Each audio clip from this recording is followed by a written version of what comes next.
wá ṣeni láàánú pé àwọn ọmọ ìyá yìí wọ́n máa ṣàfitì pé àwọn ń ka ọ̀rọ̀ àwọn sálàf àwọn sì ń kà nípa ìgbésí ayé wọn àtàwọn ọ̀rọ̀ tí wọ́n sọ. Nínú àwọn ọ̀rọ̀ tí wọ́n sọ ni mo sọ pé ṣé gbogbo ẹni tó bá jẹ́ súfí ni mubtadi, kìí ṣe gbogbo ẹni tó bá jẹ́ súfí ni oníbídà, otherwise ó láwọn ọ̀rọ̀ nínú. Ẹni pé tó bá jẹ́ pé bẹ́ẹ̀ ni la fẹ́ sọ, àwọn ọ̀gọ̀ọ̀rọ̀ àwọn àáfàá tí súnà wọn rinlẹ̀, àwọn Èjìgbò yìí wọ́n gbọ́dọ̀ pé lóníbídà.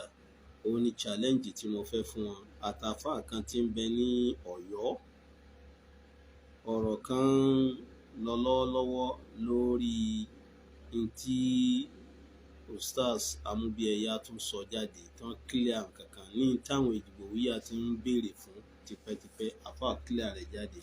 Ọ̀rọ̀ ń bọ̀ lórí eléyìí inshallah.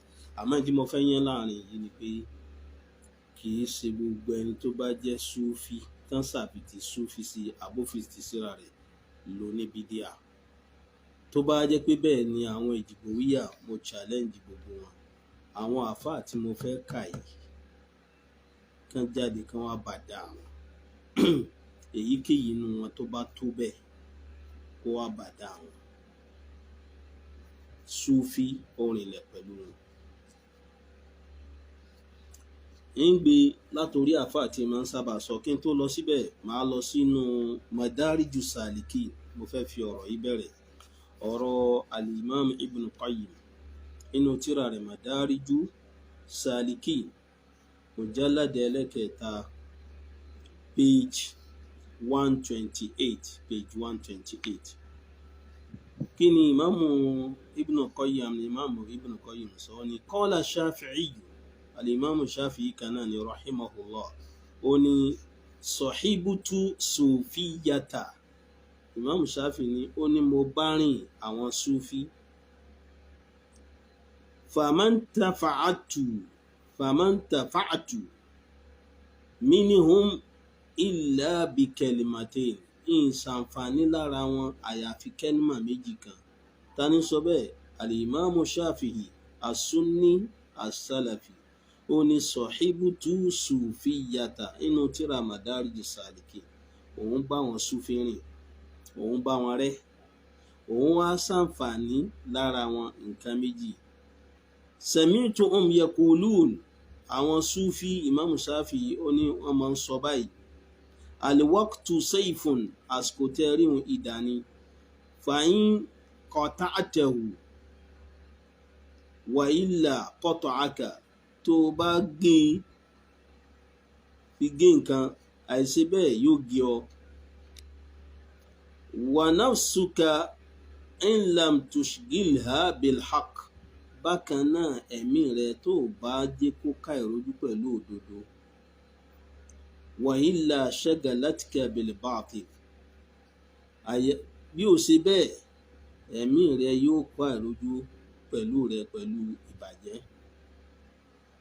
Qultu, Ìmáàmù Ibn Qayyim wa ni ya lahuma min kalimatain, máa ń dàla kẹ́límà méjèèjì tí Ìmáàmù Shafi'i tó gbọ́ lọ́dọ̀ àwọn súfí tó bá rẹ̀. Ṣé Ìmáàmù Shafi'i ń bídíà ni? Ó lóun sahibutu sufiyata. Tẹ́ bá tó bẹ́ẹ̀ wá ṣàlàyé súfí tí Ìmáàmù Shafi'i tó náà bá rẹ̀ lásìkò Ìmáàmù Shafi'i. Torí ẹ̀ máa ń deny súfí.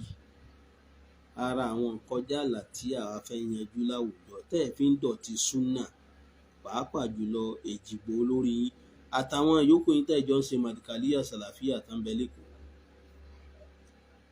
Ẹ já sòdodo tí ń jẹ́ súnà fáwọn èèyàn, ẹ má parọ́. Naam, kọ́rọ̀ mi má bàa gùn, ìfẹ́ jókòó gùn.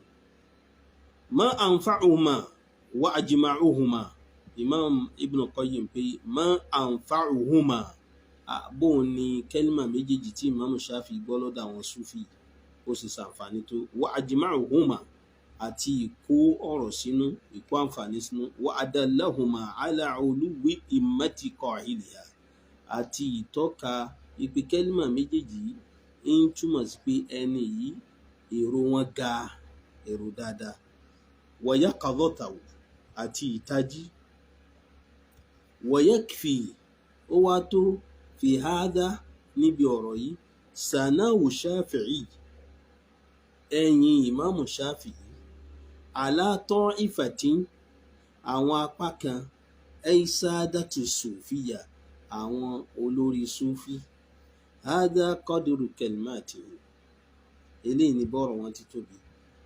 Kí ló fa tí ìmáàmù Ibn Qayyim fi ń sọ̀rọ̀ yìí? ń sọ nípa àwọn sufi, ń ròyìn àwọn sufi, ló fi wá mọ́rọ̀ ìmáàmù Shafi'i wá. Náà eléyìí ń jẹba. Kí wọ́n lọ síbi àwọn challenge